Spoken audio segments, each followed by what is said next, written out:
Students, आज हम AP series chapter के लेक्चर 3 को स्टडी करने जा रहे हैं।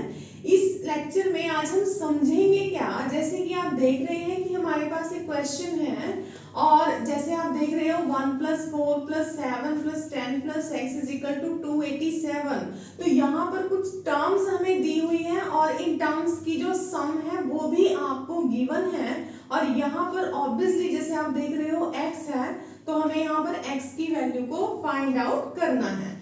तो यहाँ पर जो हमें क्वेश्चन दिया हुआ है, मतलब जैसे आप क्वेश्चन को स्टडी करते हैं तो यहाँ पर हमें सम पूछी जाती है, मतलब जो सम है, सम ऑफ टर्म्स, जैसे कि आपको यहाँ पर दी हुई है। तो सबसे पहले आपके पास सम का मतलब होता है Sn से हम इसे डिनोट करते हैं और Sn के लिए हमारे पास दो फॉर्मूले होते हैं, ठीक है। अब जैसे हमारे पास पहला फॉर्मूला है n/2 a + n, ठीक है। अब n का जो मतलब है वो क्या है, नंबर ऑफ टर्म्स, और जो a है, n का मतलब जैसे हमने अपनी पिछली वीडियो में भी डिस्कस किया था, n का मतलब जो है वो यहाँ पर है नंबर ऑफ टर्म्स। और जैसे आप a को देख रहे हैं, a यहाँ पर क्या है, फर्स्ट टर्म, a यहाँ हमारे पास फर्स्ट टर्म है और l का मतलब यहाँ पर होता है लास्ट टर्म, ठीक है। अब जो लास्ट टर्म होती है उसे हम l से भी डिनोट कर सकते हैं और an से भी डिनोट कर सकते हैं, ठीक है। तो जो सेकेंडली हम ये फॉर्मूला भी लगा सकते हैं, Sn = n/2 2a + n-1d, ठीक है। ये दोनों ही फॉर्मूले आप यूज कर सकते हो। अब जैसे कि हम यहाँ पर देख रहे हैं, आप देख रहे हो कि आपके पास 1 है, 1 का मतलब आपके पास फर्स्ट टर्म दी हुई है, ठीक है। अब जो लास्ट टर्म है वो भी आपको गिवन है, देखिए यहाँ पर ये l की वैल्यू हमें गिवन है और जो ये वैल्यू है वो Sn है, मतलब आप हमारे पास 3 टर्म्स हमें गिवन है। एक तो Sn है यहाँ पर और यहाँ पर ये लास्ट टर्म है जिसे हम an से भी डिनोट करते हैं और यहाँ पर हमारे पास फर्स्ट टर्म भी है, तो मतलब a है, l है, Sn है। तो अगर हम इस फॉर्मूले को देखते हैं तो Sn भी है, a भी है, l भी है। जस्ट वन थिंग हमारे पास नहीं है यहाँ पर, वो है n। तो हम ये फॉर्मूला यहाँ पर अप्लाई करेंगे, बट क्वेश्चन ये है कि जो n है, n की वैल्यू हम कहाँ से निकालेंगे, ठीक है। तो n की वैल्यू निकालने के लिए आप एक फॉर्मूला यहाँ पर an का भी लगा सकते हो। an हमने अपने पिछले क्वेश्चंस में डिस्कस किया था। an होता है लास्ट टर्म और उसका फॉर्मूला होता है a + n-1d, ठीक है। अब जो फर्स्ट टर्म है आपके पास, जैसे आप देख रहे हो 1 है, ठीक है, n हमारे पास है नहीं। और जो कॉमन डिफरेंस है, आपको पता है कॉमन डिफरेंस हम कैसे निकालते हैं, second term minus first term. Formula wise आप ऐसे लिखते हो a2 - a1 a3 - a2 in the sequence में एंड सो ऑन। तो फिलहाल हम क्या करेंगे, a2 4 है तो 4 में से आप 1 को माइनस कर दीजिए, हमारे पास क्या आ जाएगा 3। 7 - 4, देखिए अगले टर्म में से हम पिछली को माइनस करते जाते हैं, ठीक है। तो 7 - 4 भी हमारे पास 3 आ गया। लाइकवाइज कि अगर आप 10 में से 7 माइनस करेंगे वो भी 3 आएगा, बिकॉज कॉमन डिफरेंस हमारे पास सेम है। तो यहाँ पर d की वैल्यू हम 3 लिखेंगे और an जैसे आपको पता है लास्ट टर्म है वो है x, ठीक है। अब हम इसे सॉल्व कर लेते हैं। तो 1 + 3 को आप ब्रेसेस के अंदर मल्टीप्लाई कर लीजिए, 3n - 3 एंड इस तरह से हमारे पास आ जाता है 3n - 2। ये किसकी वैल्यू आ गई, x की, ठीक है। तो हमारे पास x आ जाता है यहाँ से। और अब हम क्या करते हैं, अपने इस फॉर्मूले में फिल करते हैं वैल्यूज। Sn की वैल्यू हमारे पास क्या है, देखिए 287 और n हमारे पास है नहीं है, और a की वैल्यू जो है आपके पास 1 है और लास्ट टर्म जो आपके पास x है, ठीक है। पहले आप इसे x लिख दीजिए और सेकंड स्टेप में आप x की वैल्यू को यहाँ पर n की फॉर्म में फिल कर देंगे, 3n - 2, बिकॉज हमारे पास दो वेरिएबल्स हैं तो यहाँ से हम एक सिंगल वेरिएबल में कन्वर्ट कर लेंगे अपने क्वेश्चन को। तो जैसे कि आप देख रहे हो यहाँ से हमारे पास क्या आ जाता है, n/2 3n एंड 2 - 1 कितना आ गया हमारे पास 1। अब हम इसे सॉल्व करते हैं, ठीक है। अब सॉल्व करने के लिए आपने क्या करना है, देखिए किस तरह से हम इसे सॉल्व करेंगे। 287 जैसे आप देख रहे हो लेफ्ट हैंड साइड में है यहाँ पर, और यहाँ हमारे पास आ गया है n को आप ब्रेसेस के अंदर मल्टीप्लाई कर लीजिए, तो यहाँ से हमारे पास आ जाता है 3n² माइनस n और अपॉन 2, और यहाँ से आ जाता है अपॉन 1। हम ऐसे लिख सकते हैं क्योंकि यहाँ के बाद हम क्या स्टेप करने वाले हैं अगला, कि क्रॉस मल्टीप्लाई कर लेंगे, ठीक है।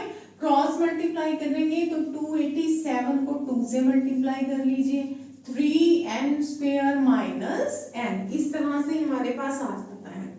तो जब हम 287 को 2 से मल्टीप्लाई करते हैं तो हमारे पास आ जाता है 574, और यहाँ है 3n² माइनस n। अब बिकॉज आपको नजर आ रहा है कि क्वाड्रेटिक इक्वेशन है, बिकॉज n² भी है और n भी है, तो 3n² माइनस n, 574 आप राइट साइड ले जाइए, और इस तरह से हमारे पास क्वाड्रेटिक इक्वेशन फॉर्म हो जाती है।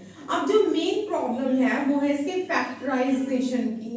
या तो आप इसमें मिडल टर्म स्प्लिट कर लीजिए, या फिर आप बाय क्वाड्रेटिक मेथड यूज कीजिए, कोई भी मेथड हम यहाँ पर जो आपको इजी लगता है यूज कर सकते हैं। तो फिलहाल जब हम मिडल टर्म को स्प्लिट करते हैं तो 3 को सबसे पहले हम क्या करेंगे, 574 से मल्टीप्लाई करेंगे। तो देखिए 574 को हम 3 से मल्टीप्लाई करते हैं, ठीक है। जैसे 3 4 12 हो गया, और 3 7 21 22 एंड 3 5 15 एंड 2 17। तो यहाँ से हमारे पास 1722 आ जाता है। तो हमें मल्टीप्लाई करके ये डिजिट बनानी है और प्लस माइनस करके क्या बनाना है, 1। तो इस तरह से आपने देखना है कि हमारे पास क्या फैक्टर्स होने चाहिए, ठीक है। तो अब आपने करना क्या है, इसे फैक्टराइज करने के लिए आप इसका एलसीएम ले लीजिए यहाँ से, और जैसे आप देखेंगे 2 के टेबल पर हम इसे डिवाइड करते हैं, और फिर अगेन अगर आप देखते हो तो 2 के टेबल पर नहीं जाएगा, ठीक है। तो अब आपने देखना है कि या तो हम इसे 7 के टेबल पर, 3 के टेबल पर, इस तरह से किसी भी टेबल पर जो है वो डिवाइड कर सकते हैं, ठीक है। अब जैसे आप 7 के टेबल पर करते हो तो 7 1 से 7 हो गया, 7 2 14 एंड इस तरह से फिर ये 3 के टेबल पर डिवाइड हो जाता है। और अगर आप इन तीनों टर्म्स को मल्टीप्लाई करते हो तो 3 2 6 और 6 7 42 एंड 41 हमारे पास फैक्टर्स आ जाते हैं। तो इस तरह से अपने फैक्टर्स बनाने हैं, ये बहुत ही इजी वे है फैक्टर्स बनाने का, ठीक है। आइए अब हम चलते हैं अपने नेक्स्ट स्टेप पर। हमारा नेक्स्ट स्टेप क्या होगा, देखिए 3n² माइनस n माइनस, अब जो ये इक्वेशन है इसे हम दोबारा से यहाँ राइट डाउन कर रहे हैं ताकि आप अच्छी तरह से इसे समझ सकें, ठीक है जी। अब हमने क्या करना है, 42 और 41, जैसे आप देख रहे हो कि हमारे पास 3 फैक्टर्स आ गए हैं यहाँ से, तो यहाँ आप ऐसे बना सकते हो 42n, बिकॉज हमें यहाँ 1 चाहिए तो हम यहाँ प्लस का साइन लेंगे, ठीक है। बिकॉज -42 एंड +41 तभी यहाँ 1 रहेगा ना, तो यहाँ पर आ गया -574। अब आपने क्या करना है, जस्ट n ही यहाँ से कॉमन आ सकता है, और कोई भी टर्म 3 में और 42 में आप देखिए कुछ कॉमन आ रहा है हमारे पास, यहाँ से 3 कॉमन आ रहा है, देखिए 3 1 3, और अगर आप यहाँ पर हमारे पास n² से n बाहर आ गया तो इट मीन्स हमारे पास 1n रह जाता है। जब 3 के साथ आप 42 को डिवाइड करेंगे तो आपके पास बचता है 14।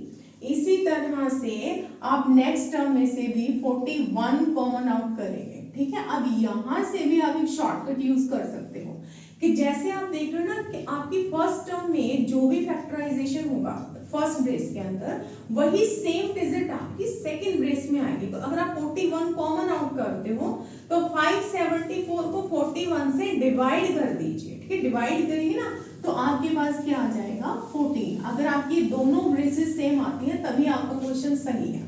तो यहाँ से हमारे पास आ गया n-14 और 3n + 41, ठीक है, इज इक्वल टू 0। फिर हम दोनों को 0 रखेंगे तो n-14 भी 0 रख लिया, और 3n + 41 ये भी हमने यहाँ से 0 रख लिया, और यहाँ से हमारे पास अगर n की वैल्यू निकालते हैं तो यहाँ से आती है -41/3, जिसे हम ज्यादातर नहीं यूज करेंगे, हम पॉजिटिव वैल्यू को ही लेंगे। n की वैल्यू यहाँ से हमारे पास क्या आ जाती है 14, बिकॉज नंबर ऑफ टर्म्स हमेशा पॉजिटिव और पूरा विदाउट फ्रैक्शन ही हम यूज करते हैं, ठीक है।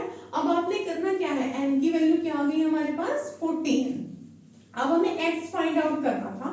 अगर आप देखेंगे तो x हमारे पास क्या था, अब आपने ये देखना है कि जो हमने x लिया था, x की वैल्यू हमारे पास क्या थी 3n-2। आप देख सकते हैं पीछे वीडियोस को बैक करके कि 3n-2 था हमारे पास x फाइनली। तो हम यहाँ पर x n की वैल्यू 14 लिख देंगे और सॉल्व करने के बाद जैसे हम देख रहे हो 14 को 3 से मल्टीप्लाई करेंगे तो 42 आ जाता है, और 42 में से 2 माइनस करेंगे तो यहाँ पर हमारे पास जो x की वैल्यू है फाइनली वो कितने आ गई 40। तो स्टूडेंट्स ये आपका क्वेश्चन था जो एसएम के ऊपर बेस्ड था। हम ऑब्वियसली अपने अदर मोर क्वेश्चंस को भी अपने नेक्स्ट वीडियो में जरूर डिस्कस करेंगे।